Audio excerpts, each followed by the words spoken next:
Good morning. Hello. Welcome to the morning routine, filmed live here on a Sunday and perfect for any day of the week. I'll be seated, Lauren will be laying on the ground. Pick a position that's comfortable for you, and let's start with the low body. Move my chair back just a little bit so there's nice space for my best teammate to join me here. So if we're sitting tall. That includes pressing the chest forward a little bit to ensure that nice natural S-curve in the back. If you're laying on the floor, it's that same thing. The back does not need to be flush to the floor, but a little bit of space can be a nice strong move to work with. First, let's start at those ankles. For me on the chair, I'll extend a leg out front. For Lauren, bend the knee towards over the hip. The dorsiflex shape is pulling the foot to the shin. Check. The plantar flex shape or point like a ballet foot is that point. Check. Then pull back to the dorsiflex, karate style foot. Then turn the instep or the sole of the foot towards the inside here. And then wing the ankle out as to show the bottom of your foot out to the side. Return to the dorsiflex position. Then at that plantar flex shape, the pointed foot, let's do the same thing, pointing towards the inside. Then winging that ankle out. It might not go very far, but towards that outside. Finish in our dorsiflex karate style foot. And for us seated, let's just pull the leg under. And for those laying down, extend and switch. Straight leg. So it's either very straight like I'm showing here, or maintaining the nice bend like Lauren. Start in the karate style foot pulling to shin, avoiding those elf toes, and then gently pointing through the foot to the ballet. Repeat into the dorsiflex shape. Then let's go into the supinating or turning in action at the ankle, and then that outside action showing the bottom of your foot out to the side. Come back to center, then lightly go back to the ballet point and keeping the foot on the floor if you're like us, or no matter what, bringing the foot towards the middle. Then it won't be very far. Move that leg out towards the side. Return to the dorsiflex. Return to knees bent. And switch. Hold on to that opposite knee if you're Lauren, and here, keep the knees stable if you're seated. Light extensions, let's straighten a knee. Keep the knees the same height as you're allowed here, and extend a single leg. And let's integrate the ankle as you do a ballet point, a dorsiflex shape, and then a knee bend back down. Repeat. Extend. Same side. Extend. Point to ballet. Dorsiflex like karate. And then easy does it. Return. One last time. Extend the knee.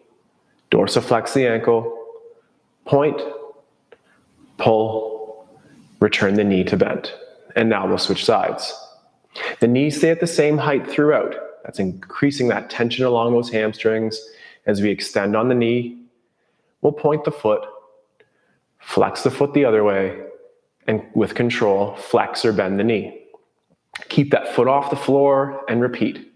Extend, point, dorsiflex, return to the knee bend, and one last time. Point the foot, dorsiflex, with our knee bend. This next movement from seated is pretty challenging to do it strictly, so be safe with those hips, but working on that figure four stretch. So taking an ankle, maybe with a little bit of assistance, bring it towards a single knee. From here, let's ensure we're sitting tall or laying long, and the knee that's across the leg, pull it towards the opposite shoulder. In the hips, think pushing down, but at the femur and the hip, lift up. Then when you're pressing that leg away from your body now, pull up in those abs to create that space to go low. Repeating again, pulling into center, pressing away, and sets of 3 here one more time. We'll pull up or into center, and then pressing away. But we're actually going to finish one more time, pulling into center, and then unhook a foot and return to the floor. Same thing on the other side. Could you do it without the assistance of those hands? How high could it get? But of course, add a little helper where needed. Sit tall, lay long, and pull the knee from the hip towards the opposite shoulder. Then press from the power in that hip to achieve that external rotation or the shin towards parallel with the floor.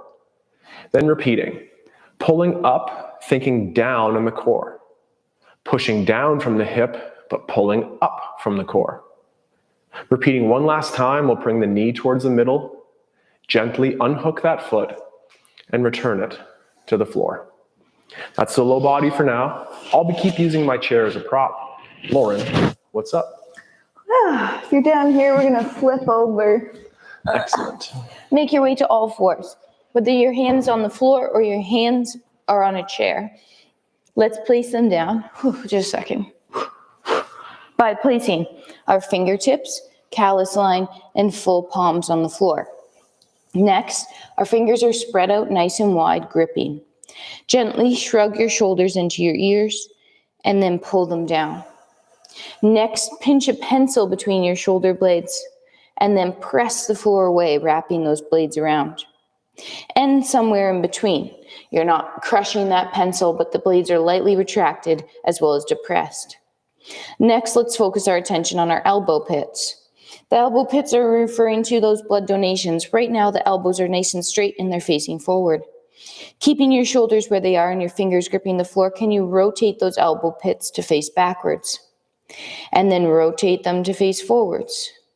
And one more time, rotate them to face backwards.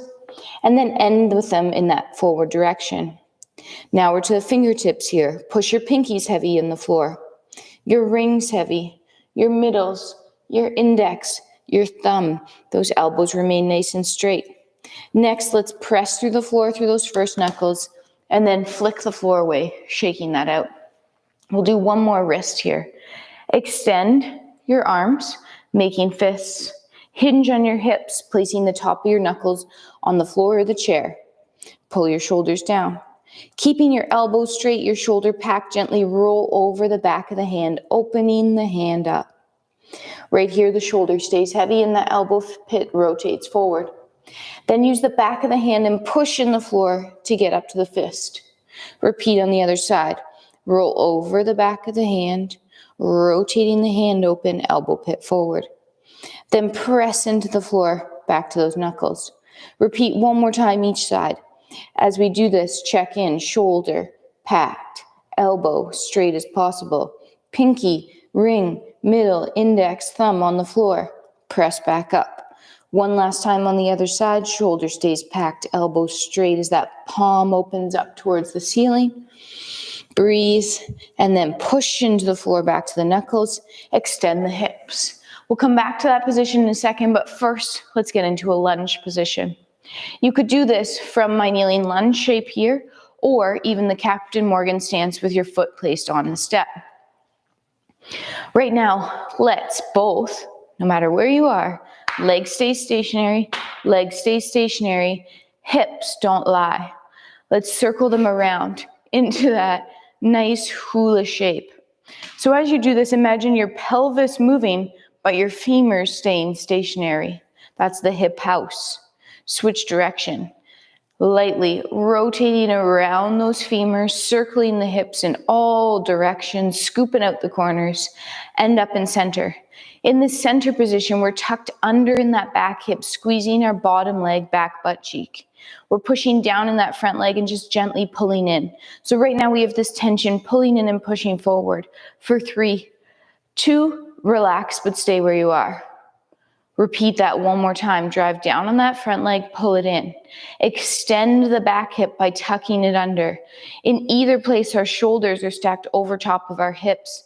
That bottom leg is nice and straight for Ian, and we're staying tucked under here. 3, 2, lightly relax. Let's bring that leg underneath or lift off the step and place down and switch to the other side. Right now, femur stationary, hip house, circle it. Try to reach all the corners of the room here. I'm doing about 2 in each direction. Are there any sticky points? Was it easier on this side than the other? All answers are fine. Just thinking about how it feels. Ending up back in center. Again, that back hip is tucked under. That front leg is pulling in. Feel that tension pulling to center. Keep the back hip extended, stay stacked, and then gently relax, but stay where you are. If you're Ian, you have that bottom leg that's ramrod straight. You're tucking under that back hip. You're pulling in the front leg. Now re-straighten that back leg, because I know you out there, you like to bend it, not just you. Pull, push for 3, 2, and then gently relax. Let's pull that leg back underneath, and we're going to find our cat-cow position here. We'll be breaking up our cat-cow into that low back or low, and then high upper back. Maybe you should watch first for this first one. Whether you're from the chair or from the floor, when it's time, you'll place your hands down. Pack your shoulders. First one is that low back, but also the core here. So right now I'm in that light anterior tip of the hips. I'm going to keep my shoulders and my rib cage stationary, pull on the floor, and slowly start tucking under, pulling my belly button in, rounding. You can hear that quiver using my abs. Then I'll start pushing the floor forward and back, sending the femurs into the ceiling as I tip the tailbone to the ceiling. Notice the difference between this tip and this tip. This is here. We're trying to only move that pelvis or low back. Come join me. Think about it. Hands underneath your shoulders. Let's start in a neutral place. Our shoulders are packed. Slowly pressing the floor forward and back. Your femurs should shoot out, reaching up towards the sky or that anterior tip of the hips. If your hips were a bowl of punch, the punch is spilling out your belly button. Next, pull the floor together and scoop under. Feel those abs pull and tuck to round your low back as you pull the floor together. Repeat in the opposite direction, pressing the floor forward and back, tipping the tailbone towards the ceiling. And then one last time, scooping under, abs, and then end up neutral. Press the floor away, give it a light second, and watch me do the upper back next. With our upper back, it's so tricky. We try to keep those shoulder blades retracted and our chin tuck. That low body is going to stay stationary, braced.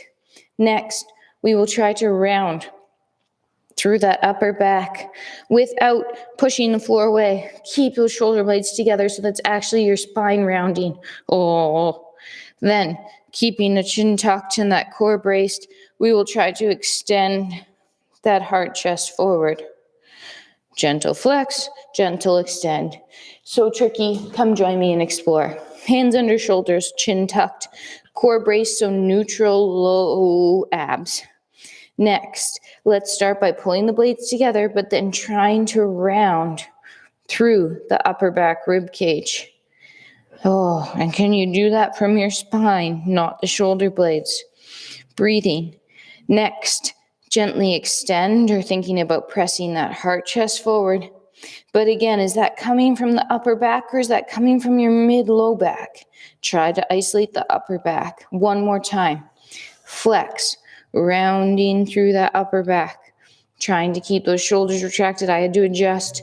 And then one last time, extending that heart to the front, but breathing, keeping the core brace. And somewhere in neutral, press the floor away. Breathe. Let's come to standing. Do you have your prop, the balance aid at your side? I encourage you to use one. As you continue to explore that cat-cow, approach that as a core strengthening exercise versus the stretch. Lauren was quivering. I felt it too. Check it out. With that balance aid at our side, let's work on our favorite leg bars here. Take a single leg and point with the ballet foot or the karate foot if that's appropriate for you. Then it's that external rotation in the hip. Turn the inseam up. Then with low effort, turn the inseam in. Repeat the out, then take that leg out to the side. Repeat that effort again as we go in on the hip, go out on the hip, repeat in, and pull your inseams together to stand tall. Then repeat to the back, single leg out the back. Turn out, turn in, finish turning out, and then bring the leg to the side. Repeating the turn in from this position to hide that inseam. Repeat one more time of our turn out. Then lastly, turn in and pull those inseams together, finishing nice and tall. Stability on one hip, mobility on the other, and that switch that each hip gets to do the same. So it's a single leg to the front. Ballet point or karate is appropriate. Then inseam up. Inseam in or down, pressing the standing hip forward. Finish with our turn out. Then open that leg to the side. From there, we'll turn in, hiding the inseam or the kneecap to face towards forward. Then turn that kneecap towards the sky from the hip.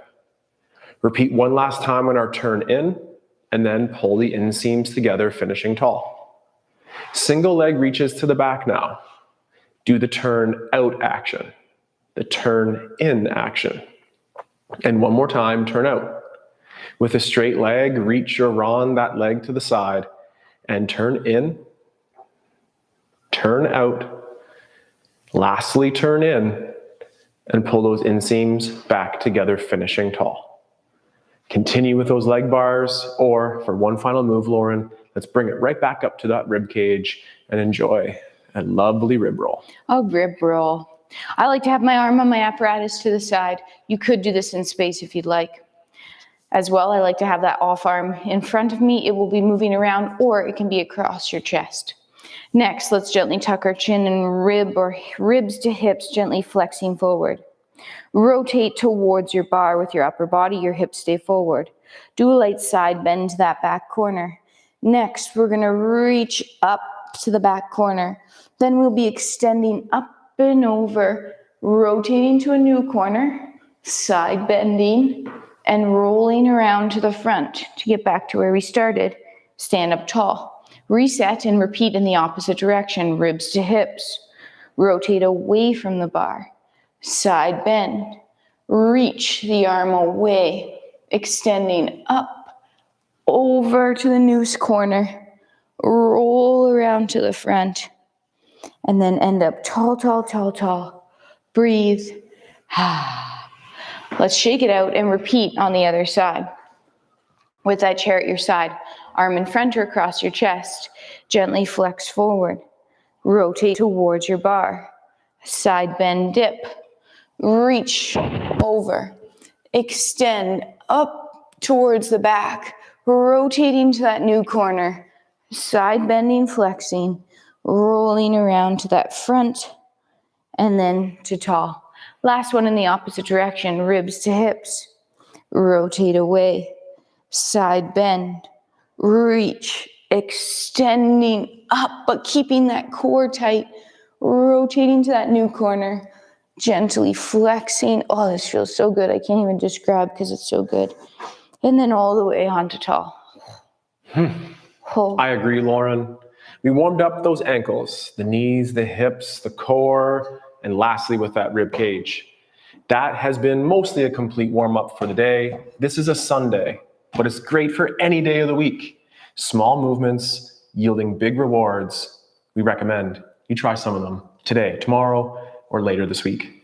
My name's Ian. I'm still Lauren. Together we stay strong with our Patreoners, our YouTubers, and our members online. We invite you to join our online community at Bars and Bells, and thank you for joining us here today. We'll be back live next week with so many different programs, with kettlebells, with bars, with body weights. And as always, Lauren, what do? We take care. That's right. We stay strong. And we'll train soon. Excellent. Goodbye. Have a good day. Goodbye, robots.